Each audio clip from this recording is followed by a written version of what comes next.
All right, while you do that, actually, I'll jump in with an audiobook thing, because I've certainly had to re-record some things when I've called a Tara Tara or a Tara Tara. How do you prefer your name? You're muted currently, by the way. I am sorry. Anyway, I say Tara Kremen just because Tara. I'm from Ireland and have an accent, but however you like to pronounce it is fine. That's true. The Tar gets the R. All right, so that's what it is. We have Tara Kremen, who is the director of Kobo Writing Life. And we've had Tara on before. There's been a lot of new stuff between the last time we've had Tara here and now. And we were talking about some of them. So I want to dive right in and just ask, what are the things that have changed?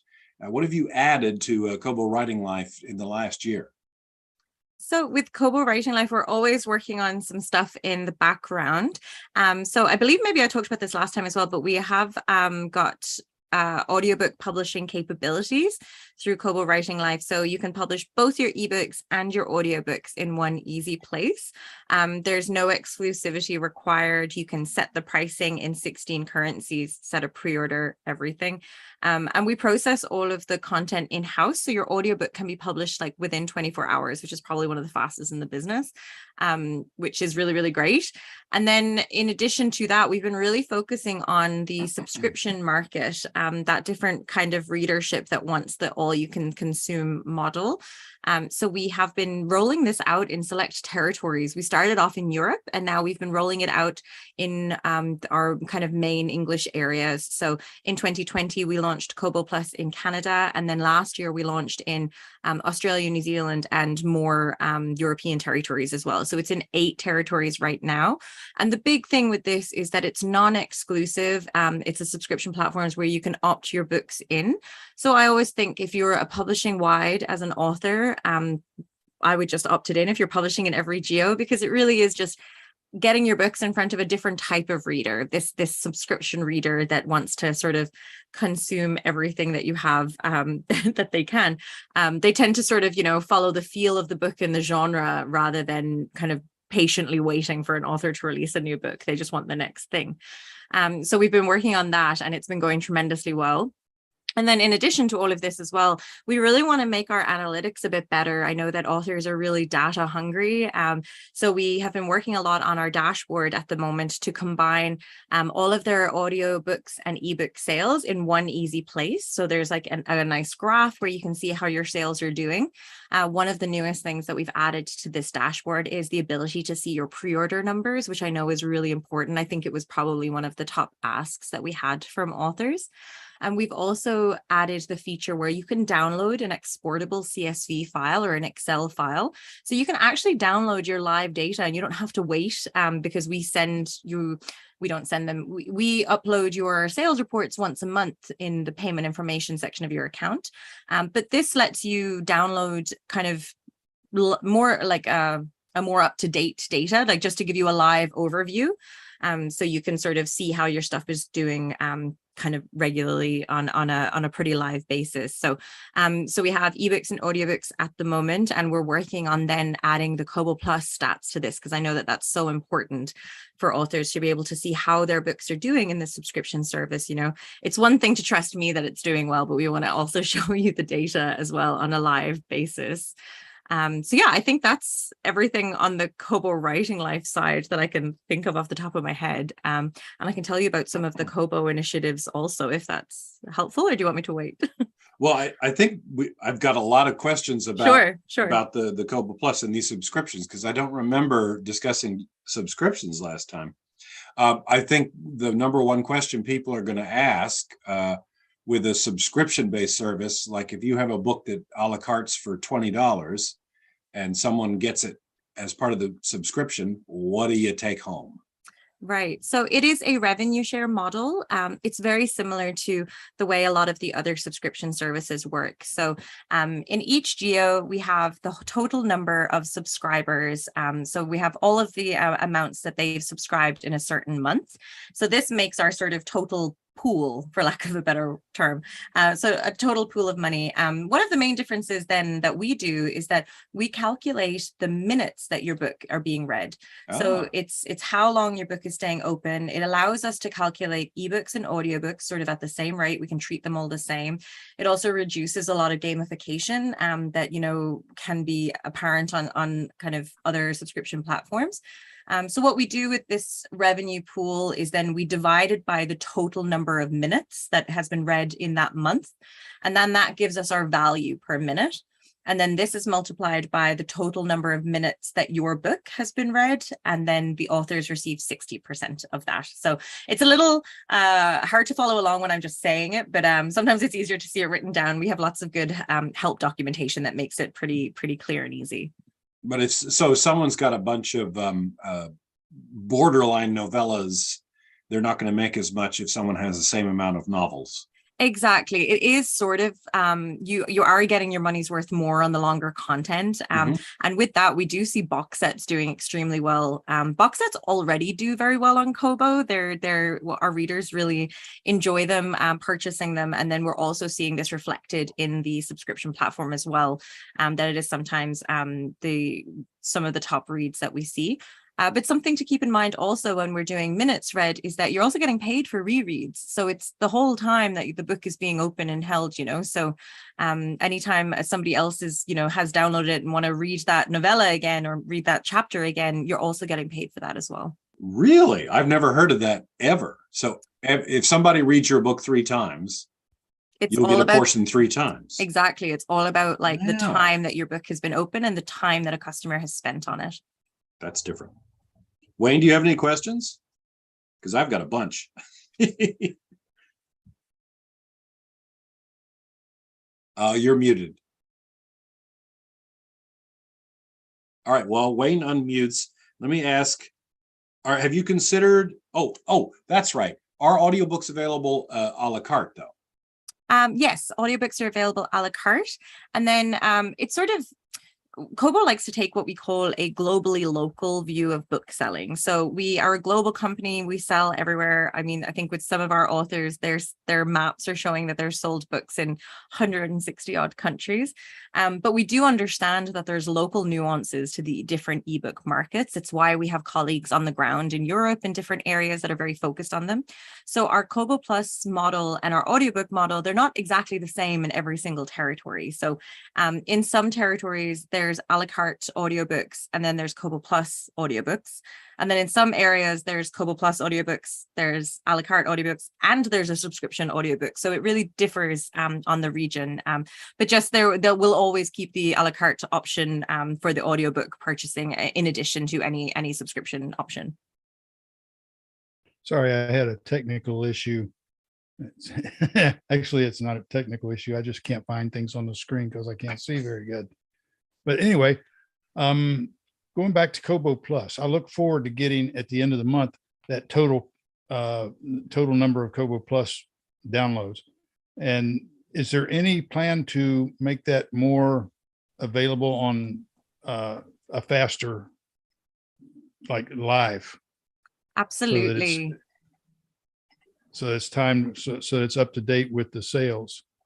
Yeah, what we would like to do is have this fully integrated into the sales dashboard, so we can give you a more live. It would have to be then an estimate, because obviously we're calculating the value at the end of each month, and then it's also different depending on the subscribers differ from region to region. But we can give you sort of a pretty educated estimate.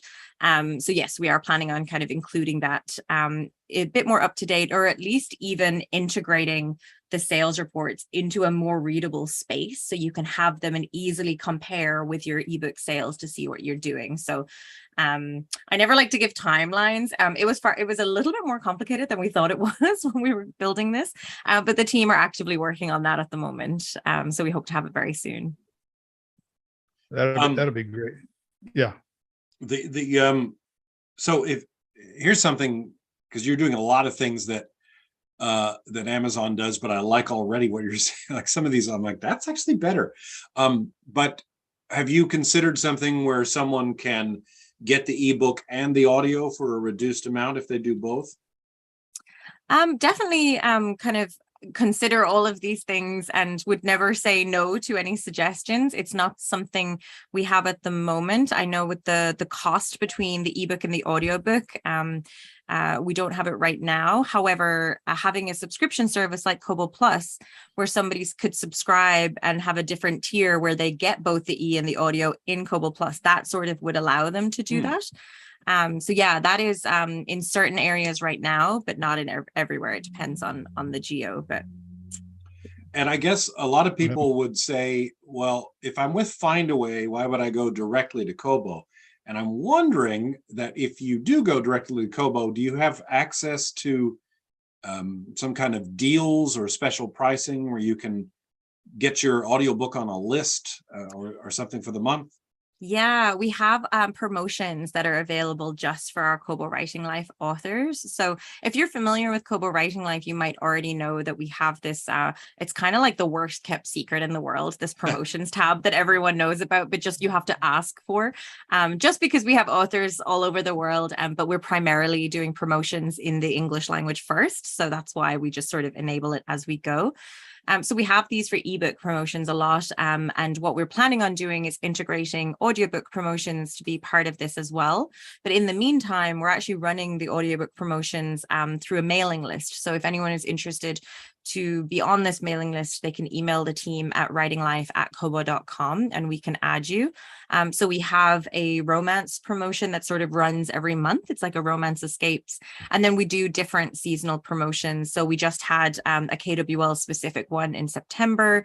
We'll have sort of end of the year ones that will participate in, audiobook month in June is a big one as well. So there's lots of different things. And in addition to that, you have access to my team, they're really dedicated in helping all of the authors succeed. And, they maintain the same sort of ethos that I do in the sense that it's a partnership. So we want you guys to succeed because that's when we succeed.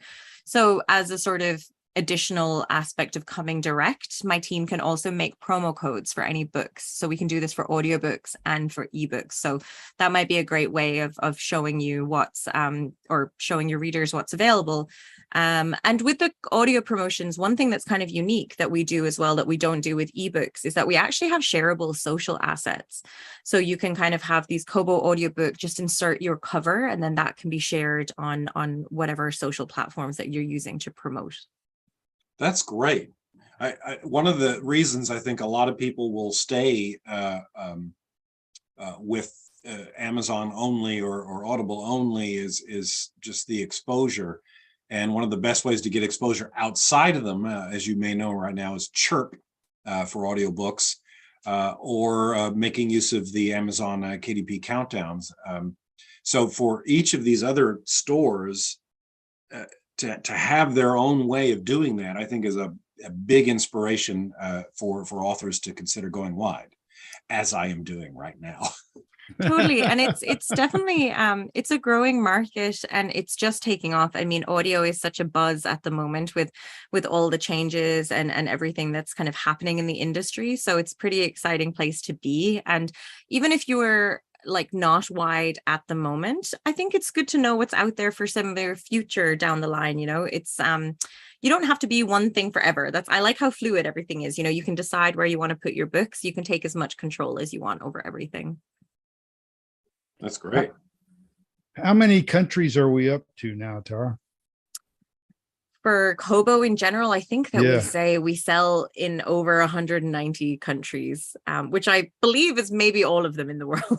At this stage. Jordan and I were looking at that last night, Jordan. And Jordan's my daughter. She's also the producer of the show. But we were looking at the different marketplaces, and I'm getting Kobo Plus borrows and sales in Bulgaria. What were some of Estonia? Just places that I hadn't even thought of since, geography class in high school. I know I'm well versed in the country codes, having to be familiar with them in the back end. I'm just like, oh, I didn't realize that this is a skill that I would learn as an adult. I want to be a megastar in Estonia. It's always been one of my favorite little places. Anywhere that puts internet usage as a basic citizen's right. I'm like, okay, you're an awesome country.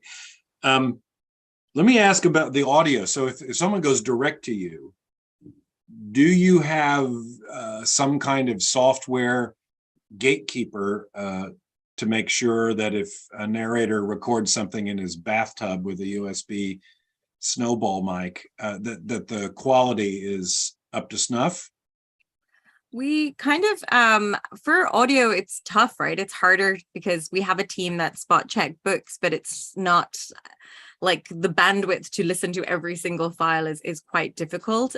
So what the team generally do with publishing accounts is that they'll check a couple of books to make sure that they're going through and that they're okay. And after a certain parameter, it's sort of like, this is an account that we trust for the most part, that the quality will be there. And we also, we focus very much on sort of customer reported issues. So you can report issues like within the app right away, and then that goes directly to the content team. And we can be like, hey, there's a problem with your file. It helps us catch typos a lot. Like customers really like to point out the typos within files, and we can let authors know that there's certain things. But yeah, it is really just, we can give best practices to make sure the audiobook is of the best quality. And then you can also upload a sample. So a customer can actually play the sample before even purchasing as well. So that is another way to make sure nobody is feeling duped in terms of the quality. I like that a lot because Nick and I, we have a really, really good track record. And whenever we finish an audiobook, he sends it to me.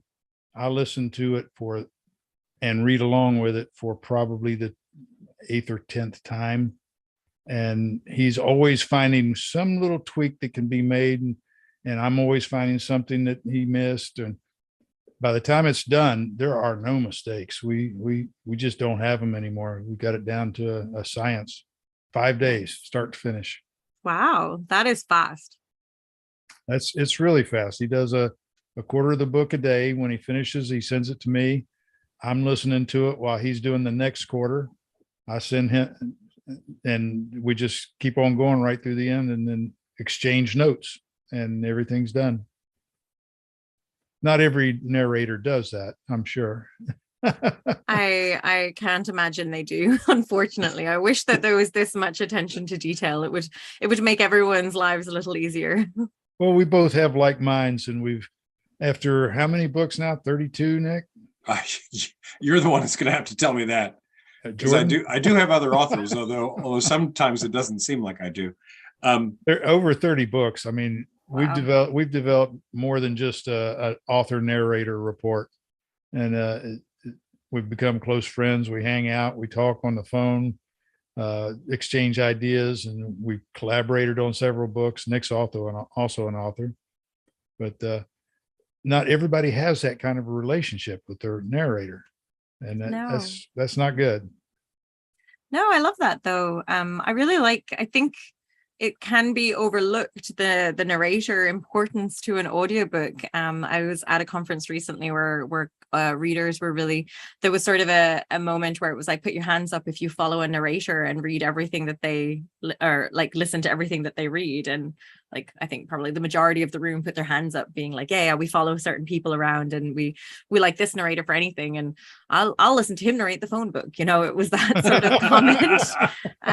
So yeah, there's a real, a reader dedication there as well, or listener, I should say. They're both the same. Let's hear your telephone book narration, Nick. Well, it's funny you use that because that's sort of a term I have for a certain style of narration. I call it phone book narration, where really? Everything is just so flat you might as well just read monotone. Yeah, I'm just like, no characters, no. Oh, Nick, I'm sure you could bring the phone book to life. Depends on the names. I'm only as good as my material. Well, I'll tell you what, before I dive into another thing that I've been taking notes here, but do we have any questions on the YouTube channels? Well, that's what was causing the technical problem. That's what caused the glitch. Maybe I didn't have enough bandwidth for both. All right, well then this and that. You ask the next questions and I will go there. So where do we go from here, Tara? You didn't make it to NINC, so I wasn't able to pick your brain in person. So I didn't. My colleagues were there instead. They were there to represent in karaoke, I think, and keep keep our I was going to say good reputation, but I don't know. I think I sang a lot of karaoke the last time I was there, so I don't know if it was a good Did you see any of the videos from that? I didn't actually. No. There was some pretty good ones. Nice. I didn't sing, of course. No, why not? Well, I've got a face for radio and a voice for print, so. Oh no, it's all about the performance with karaoke. It's Yeah, not some of about the people, the skill. we had the big what was it called, Jordan? Meet Our Sponsors happy hour. And my company, Down Island Publishing, hosted that. And it was a way to bring all of the attendees together with all of the industry guests in the great big breezeway where we have lunch. Oh man. Instead of just in a tiny little room around the corner through the rainstorm. And that went over really good. And one of the prizes, we had 10 prize packages. And one of them was you get to sing the first karaoke song. I don't know if that's a prize. That's really setting the tone for the evening. It absolutely did. The woman who won that, she didn't want to sing by herself. So Drafted Digital got their whole entourage up there and sang backup with her. It was really good. Nice. But yeah, my team had a blast down there. They loved meeting everyone, and just favorite conference. They weren't going to say no to going to a beautiful beach in Florida. And we got out of there just in time. I mean, the timing was astounding. Yeah. It was there were a couple of people who stayed the next day, and they were on the last flight out of Tampa Airport before they closed. Wow. So it was a lot of people got out just in time. But so what's coming up with Kobo? What's the future look like?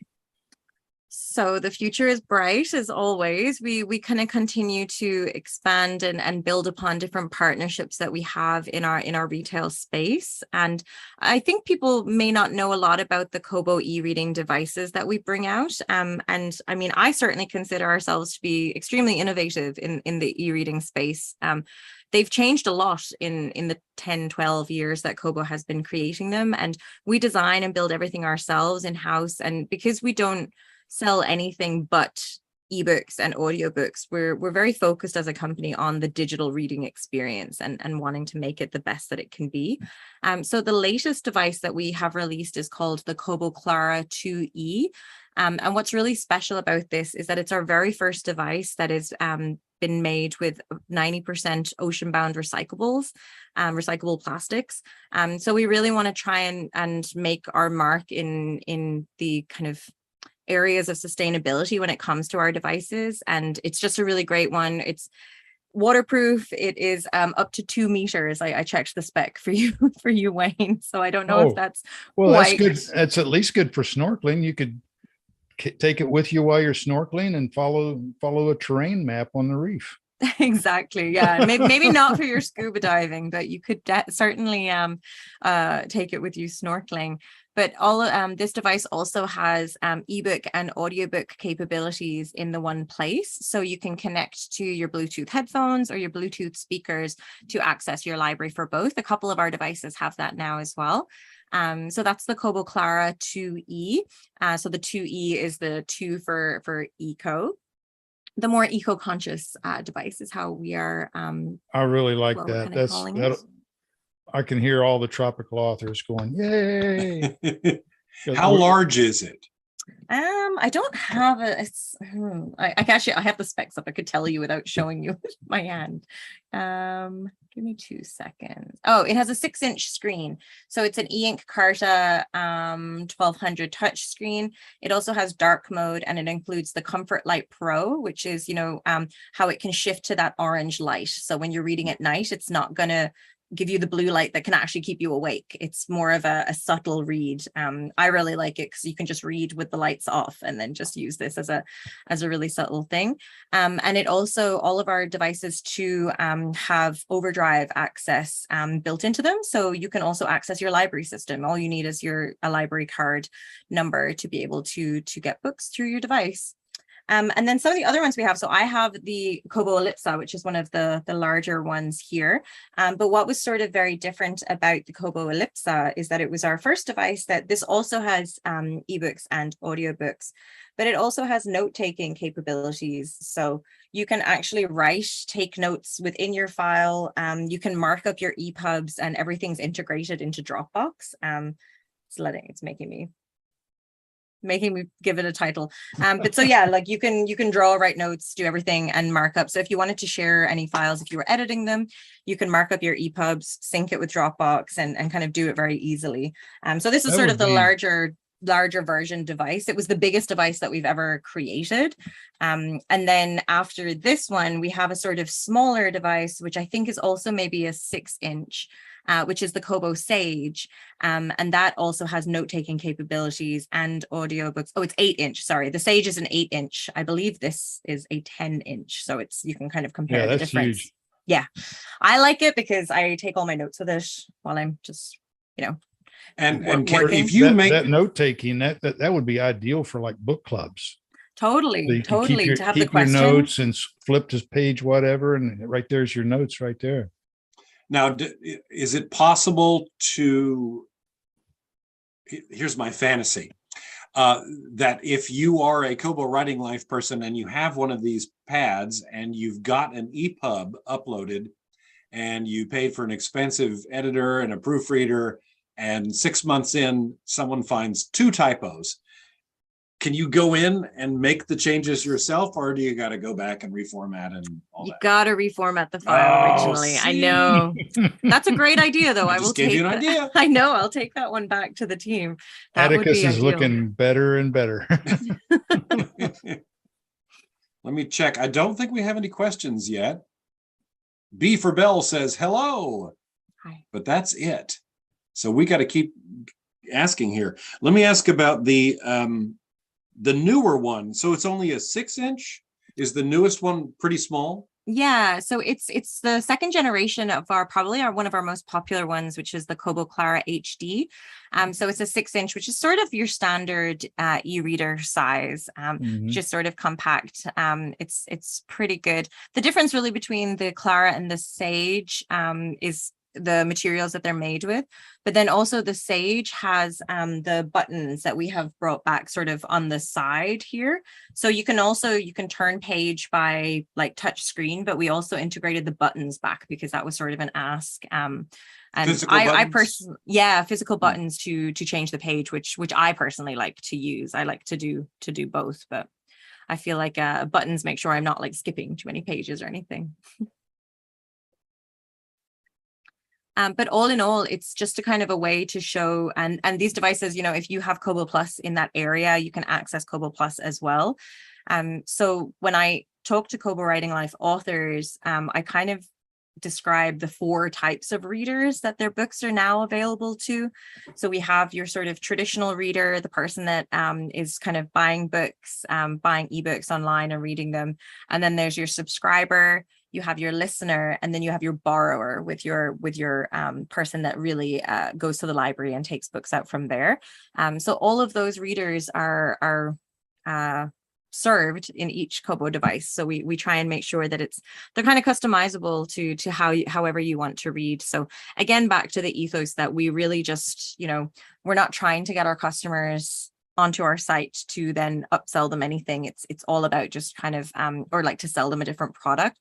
It's all about making the digital reading experience the best that it can be and kind of the smoothest that it can be.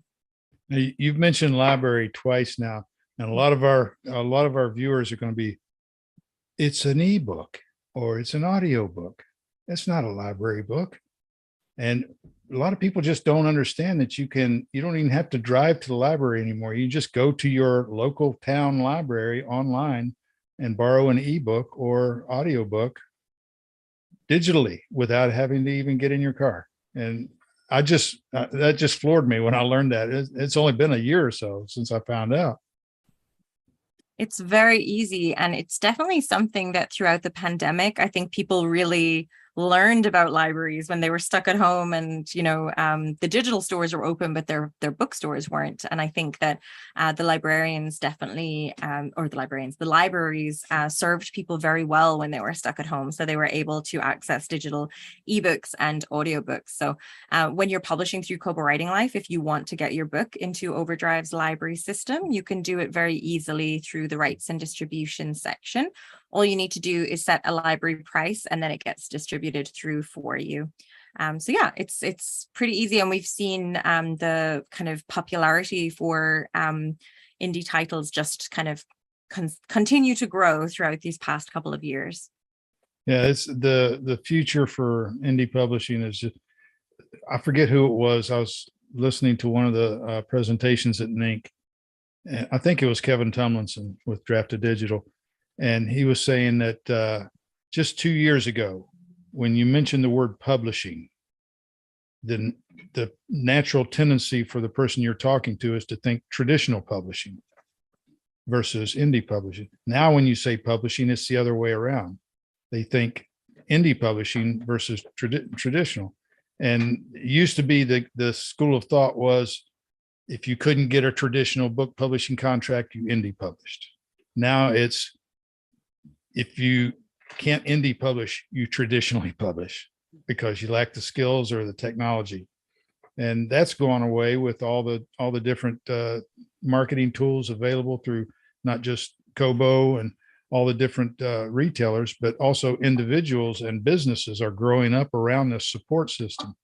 And the growth has just been phenomenal just in the last couple of years. And I don't see it slowing down any.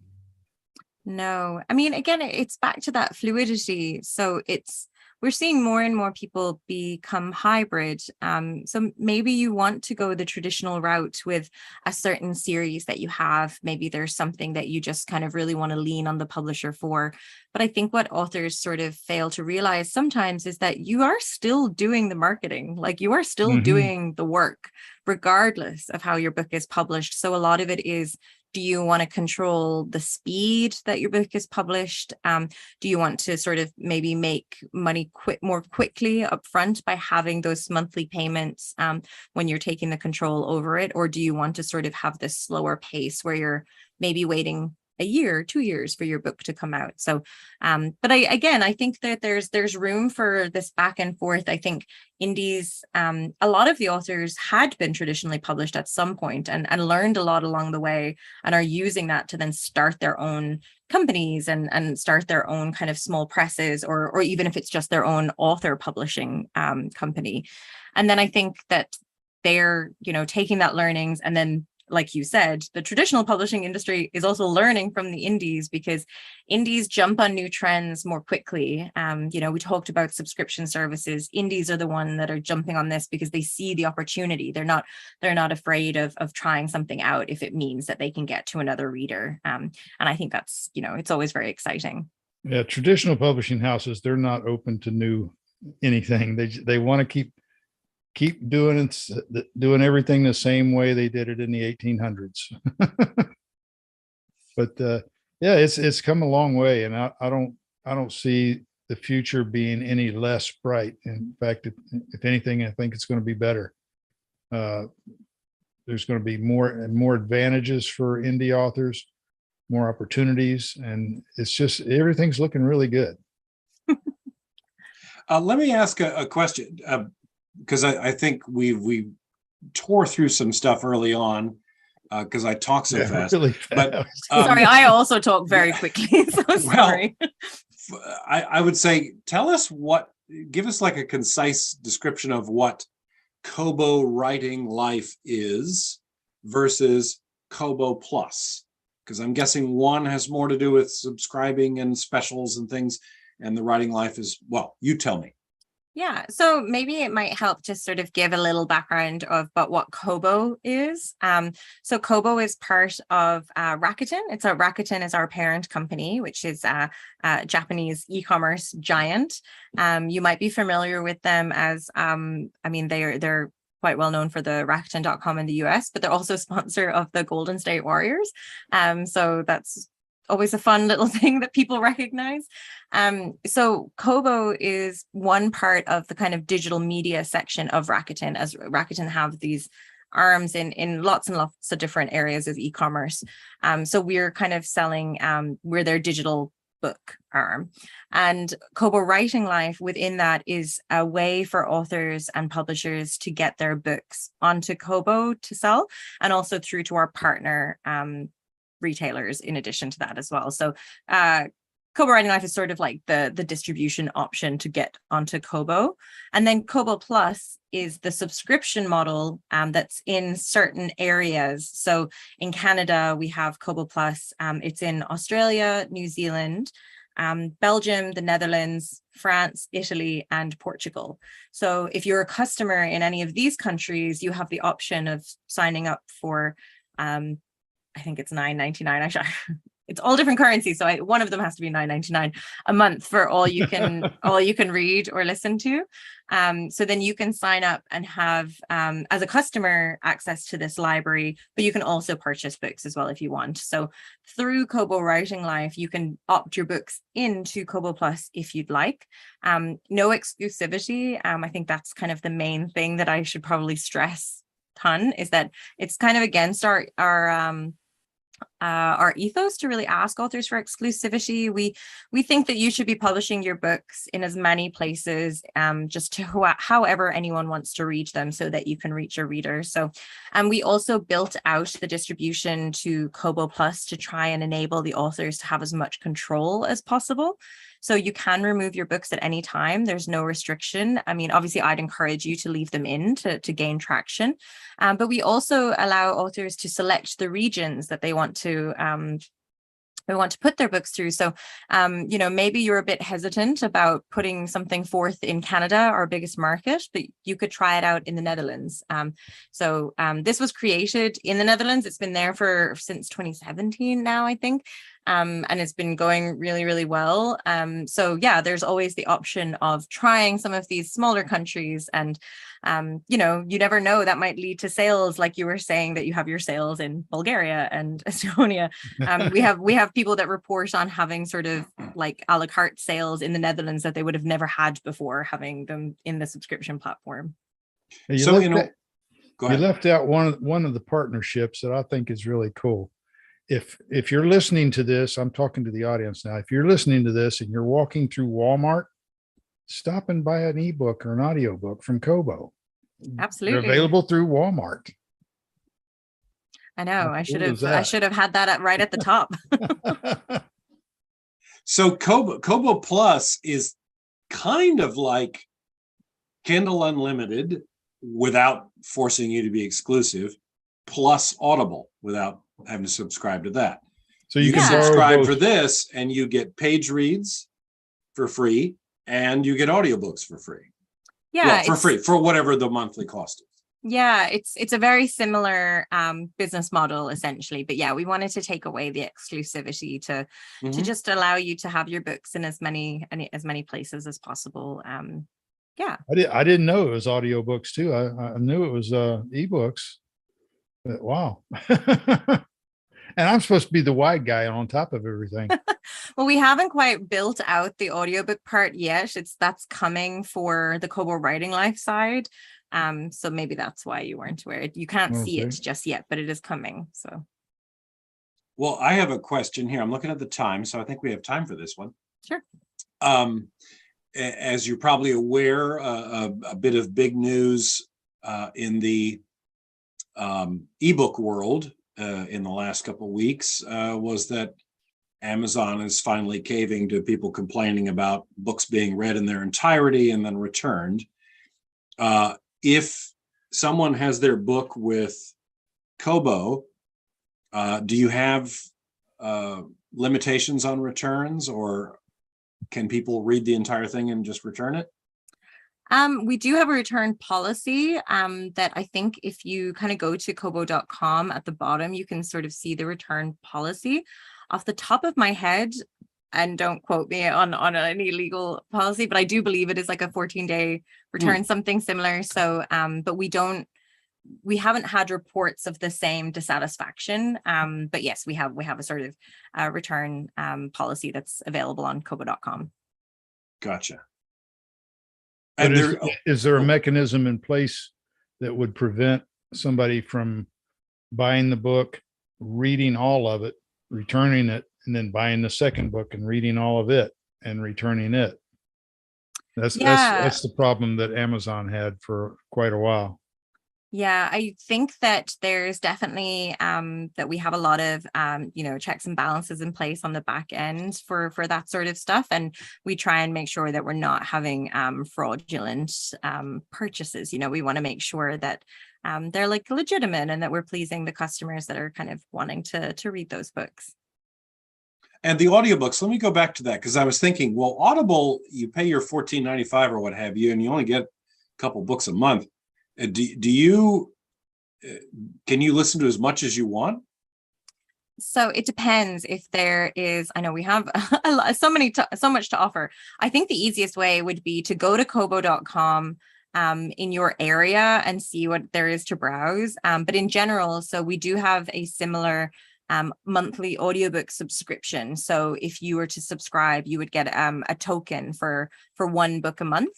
Oh, okay. However, if you were in a region that had what we call Kobo Plus Listen, then you could access audiobooks within part of Kobo Plus. So they are kind of slightly different. So it depends on your region. Great. Okay. Let me see. I don't think we have any questions. You must really keep your programmers real busy. Oh yeah. We just had a 2-day workshop last week, actually, where we got everyone in person, and it was all of our programmers and our product team and our content team all in one place. And it was great to be able to sort of share so much feedback directly from authors. It was wonderful timing because it was right after NINC. So the team came back and they were like, we got a lot of feedback from people. But it was also great to celebrate that it's, they're building such a good product as well, and like I like to make sure that they hear that, because sometimes they just hear about the bugs that we like to highlight for them. But we definitely keep them busy. They're a small team as well, but they're also really dedicated to this. A lot of people that work at Kobo are just book nerds that really enjoy working on reading products and making things better. So it's always a pleasure to sort of work with people that have a shared goal overall for the product that we're working on. We have a pause, and I'm out of questions. You're so good at this. Is nothing on YouTube? There wasn't last time I checked. I have to refresh. I'm not as good at the YouTube check as Wayne. Well, if anything comes up after the fact, you can always email the team at writinglife@kobo.com. And if you wanted to create an account, you can do it at kobo.com/writinglife. And then we also have a podcast that goes out every 2 weeks. We don't do the visuals like you guys. You guys are way ahead with the being on camera. We just have the audio that goes out every now and again. And I'd say if you're interested, we had our 300th episode maybe a month ago now. And for that, we wanted to sort of do something special. So we celebrated and we wanted to show the trajectory of how a book gets published. So we actually talked to a lot of the teams that work differently, work within Kobo. So we talk to our content team and they tell you about how they check the titles, and then it goes through, and we talk to our promotion team and they tell you about how they pick the titles. So I would say have a search for that if that's something that you're interested in as well. Just give you some insights into the behind the scenes, and you get to hear me for like the first 2 minutes, but then I'm not in it anymore. So it's fine. Now, you talked about the promotions team. So like in any given month, what sort of promotions might you have? Oh, there's lots of stuff. We kind of tell people it updates maybe on a weekly basis. So what I would say is to check the promotions tab, maybe set yourself a reminder every couple of weeks to just go in and see if there's anything that really suits your books. Some of the permanent promotions that we have are around the free page. So there's a free page on kobo.com that's completely curated with Kobo Writing Life titles. We've definitely not seen a slowdown in free first in series working as a really solid marketing ploy. Again, the way, we were talking about traditional publishers kind of being a bit slower to adopt these tactics. They're still a bit afraid of free, whereas I think the indies know the value in having that book that's free and that can lead into the second book read, especially if you have a series. So a lot of authors like to tie them in with BookBubs. So if you have a BookBub, I would say apply for this page, and then it also spotlights it. My favorite thing at the moment is that there's an open text field that we recommend people use so they can tell us about their book. So if it's, say, you had a new cover, or it's the first time that you've published widely, you can tell us this. But what the authors have started to do, which I really enjoy, they send us jokes. And not saying that helps you get picked, but they do like it. So there was one that came in today. If you guys will let me tell you a joke. Oh, absolutely. A Roman walks into a bar, holds up 2 fingers and says, 5 beers, please. Terrible. Nice. But that gets your book, it gets attention on your book when you're telling us a joke like that. I remember having a string of failed BookBubs, and I put detailed, this was voted top thriller in this in 2008, blah, blah, blah, nothing. And I don't remember what I put, but I just put some stupid little snip, like one little sentence just to be an ass. And that one got it. So I'm like, okay. I went almost a year without getting a BookBub, and I applied one time and I put in the comments section, any date is fine. After all, you're BookBub, just basically sucking up. And I got it. You got to be creative, to change up the flow of things. So I'm still writing a really long tail from an August 28th BookBub. Wow. And wow. It's absolutely incredible. It's paid for the cost of the ad 10 times over. Oh, wow. That's very impressive. Really, really doing well. And it's the first time I've done a free one since I went wide. I was always very leery about it because, I got to get this big gorilla in the room to price match because they won't allow you to price it at 0. But it's doing absolutely great. And again, I think, I think I've talked about fluidity a few times, but your book doesn't have to be a perma-free. I think that's also a misconception. It can be free just for a couple of days, just to have that BookBub, or even just for a week. We update our page on a weekly basis, so it would have to kind of stay free for that length of time. But yeah, it doesn't have to be something that's permanent. Like, you could try it out just for a little while. But then we also have promotions that are just not about free books as well. So we do a lot of seasonal things. We have VIP promotions, which are, I think, some of the ones that I'd kind of recommend authors to go for, because this is getting your books in front of our VIP readers. So these are readers that are paying an annual subscription to sort of get perks when they're reading. So we have loyalty points that are called super points. So the more that you read, the more points you get, and then these can be redeemed for more books. When you're a VIP reader, you earn more super points than the average reader. And there's a bunch of different perks as well. And some of it is that you have these promotions that are just for you as a VIP. So for an author, I always recommend going for these, because this is the sort of dedicated reader that you want to be following your books, or that you want to read your stuff, because they will probably follow you. They're really voracious. So you'll see those on the promotions tab kind of every other month or thereabouts. And then we do a lot of, I mentioned box sets being very popular. We have box set promotions that are just around that. With Kobo Writing Life, there's no higher price cap. So even if you're pricing above $9.99, you're earning 70% on that sale. So we do sometimes have authors that have Kobo only box sets to try and take advantage of the fact that they could do a mega box set bundle with 10, 20 books and price it accordingly without having to worry about really losing the value of anything. And then we have these promotions that sort of help get eyes on these titles as well. I have a question. Because you are so wide across the country, across the world, I mean, yeah. rather. World. What I'd like to know is, what would you say are the top 3 non-English speaking countries in terms of sales that you see? France is probably a top one for us, which maybe might be something that you'd maybe think about, especially with Quebec speaking French as well. So that would be a really strong region. Italy is a very strong region for us as well. We have several different partnerships there. We just launched a new partnership where we have kind of, it's like a different e-commerce hub to the customers that are there. And then one that might be surprising and that people don't really consider in the non-English market is Dutch. The Netherlands is a huge market for us. We've been there for quite a while. We have a very strong partner there, bol.com, and that's where we have our subscription service and different options. It's just an area that's very strong. They're very familiar with Kobo. So it's some of these countries, we would have been the first sort of e-reader in the market, the first digital reading company. So we'd be very, very well known brand wise in those areas. Well, Wayne, how do your Dutch sales do? Let's see. Usually either of the non-English speaking countries, it's either second or third. Wow. Behind Germany and France.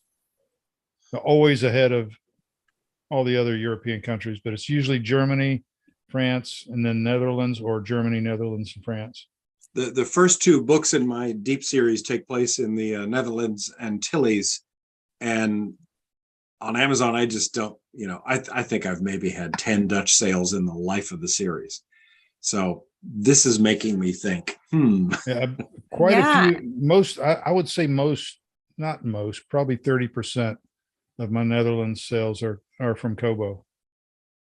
And I definitely would say if you were thinking about coming to Kobo with any kind of Dutch set books or Dutch books, to definitely go into Kobo Plus there as well, because it's really interesting.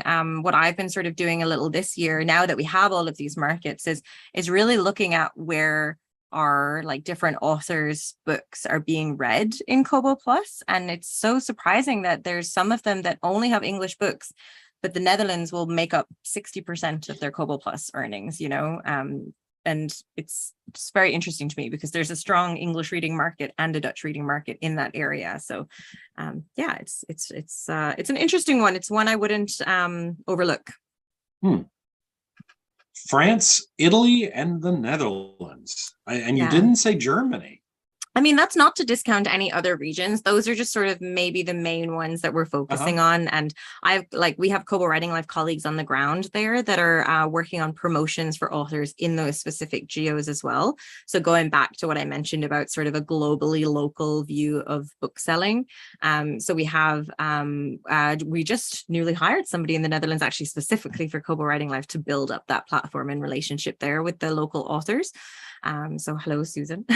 And but I think that's not to say that there's not lots and lots of opportunities in the other languages. Those are just sort of the main areas that we see immediate opportunities. So how many people are you going to bring next year to NINC? Oh, that's the big question. I heard BookBub brought everyone. I was jealous. BookBub had a huge team there. They had, I think, 5 people. Yeah, we had 2. I mean, I definitely I'll be there next year for sure. I was double booked and couldn't make it, but we always bring 2. If I can bring more, I'll try for definiteness. Yeah, I mean, I would go to everything, but it's just it's hard. It's hard to. It's a lot of traveling. Yeah. How many conferences do you go to a year? We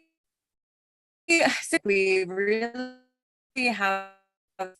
We took advantage of a lot of the online conferences, and some of the events are now still hybrid. So we probably did, and with the ones coming up for the end of the year, probably under 20, just my team. And I think in person, we've been to 5 or 6, actually, 7. We had 7 in person we'll have done. So a lot of them online, which it's really great. And I know it's not quite the same to have them online. I know perhaps people really want the in-person conference. So we're trying to balance as much as we can do with both of them, but it lets us, participate in, we participated in conferences in Australia and New Zealand that are much harder to go to, so it is nice having that hybrid option, and they're kind enough to accommodate us dialing in. That's 7 in person is a lot of traveling. Yeah. That's every 2 months at least. No, well, unfortunately, everything gets stacked, so they all happen the same time. So there's 2 in September, there'll be 2 in November. There was some earlier. Yeah, they tend to be toward the end of the year. So yeah, if we can do like 5 to 7 in person is my aim usually. Well, Nick, do you have anything else? Oh, you're muted, Yeah. Nick. I'm muted. I was saying I've run out of everything on my piece of paper here. I just did a refresh on YouTube. I don't see anything. I feel like we've covered a lot more ground than I expected. I didn't know there were so many little cool things you do. So No worries. Are Yeah, you leaning more toward wide now? Yeah, I mean, I've been going that way. I feel like I need I've a been little trying more to convert everybody, Tara. I why do don't you very guys, well with Kindle Unlimited. Very well. It's scary. That's fair. But why don't my you hope- my what have hope you is guys that got coming out? Which What's that? sorry. No, what'd you say? Oh, Tara's frozen on my side. Yeah, she's frozen on me too. Oh no. Ah. Well, hi, Internet. It's been good. Well, this is, I mean, the fact that they have a version of Kindle Unlimited. I mean, honestly, we talked about that last year when she was on. Yeah. Oh, you're back. I am back. Sorry about that. My There you go. internet knows it's towards the end. It was trying to just get me kicked out of Well, mine the said show. unstable like 10 seconds ago. The fact that you've got one of the main obstacles, I think, to people like me is we see all this money that we're getting from Kindle Unlimited. But you know, if Barnes and Noble has their version and Kobo has their version and I think it would you don't have to do it all or none. You can do it the way I did and release in Kindle Unlimited for 90 days. Man Overboard, my latest release on July 5th, earned a KU bonus July, August, and September. Wow. So you don't have to be just exclusive forever. That's true. That's true. And the Yeah, Kobo Plus is really cool. And it's, you know, it's your business at the end of the day. So you're going to do what makes sense for you. But I think just knowing all of the options that are available, like, so I think that's really important. So yeah, I thank you for letting me come on and talk about everything that we're doing. So yeah, you can make your decision that you want to make, and we can only tell you about what we're doing to try and help anyone succeed on Kobo. But well, I've heard a lot of good stuff. There are 1,000,001 ways to skin a cat. That's what it comes out to. Well, it's been great having you on again, Tara. We've only had 2 now repeat guests. Oh, really? Yeah, Dan Mason, Cap Daniels, a good friend of ours. He was on our first show, and then he was on the first show of the second season. The first show of the third season with a new narrator. So we don't do repeats very often, but it's always fun to see what's new and coming up in the pipeline. Can you bring me back so then I can be the #1 repeat person? Oh, there you go. Next year, mark your calendars. Next October, we'll have you back on. Definitely. Well, thank you so much for being on with us tonight. And it was a pleasure having you. And we'd like to also thank our sponsors and supporters, Down Island Publishing, Tropical Authors, Pirate Radio, How Not to Sell, Latitudes and Attitudes, and I'm missing somebody, but it's not who I usually miss. Who is it? Oh, Aurora Publicity. Again, thank you, Tara. It's been great talking to you. And Nick, I hope you're going to be converting soon. Well, and before we go, I should just say, especially since, just so you don't think I'm wearing an undershirt, I found my Tropical Authors shirt. Tropical Authors, we have so many people that live in Florida. We have so many readers that live in Florida. Tropical Authors has 2 co-op books out, Graceless and Timeless, and Shameless is coming, and there's apparently 2 more in the works. But Tropical Authors has decided that all sales of Graceless and Timeless, all royalties for the entire month of October, will be sending to a combination of charities to help with Hurricane Ian relief. And these are wide books, Tara, so that you have them on Kobo. So if you want to push them a little bit and help us help the folks in Florida. Absolutely. It's it's devastating what happened down there, and it's just the least that we can do as I'm a native Floridian, and a whole lot of our tropical authors are from that area, and it's just overwhelming the amount of devastation that happened down there, and we just want to support them any way we can. No, absolutely. We'll definitely, I will first thing tomorrow bring this to our team. So it's very admirable doing work like that. I love seeing the indies kind of really using their platform to just do good in the world. It's really nice. All right. Well, I sure do appreciate it. And Nick, as always, thank you for helping me out and getting me through the hard stuff. Well, thank you very much for having me. All right. Good night, y'all.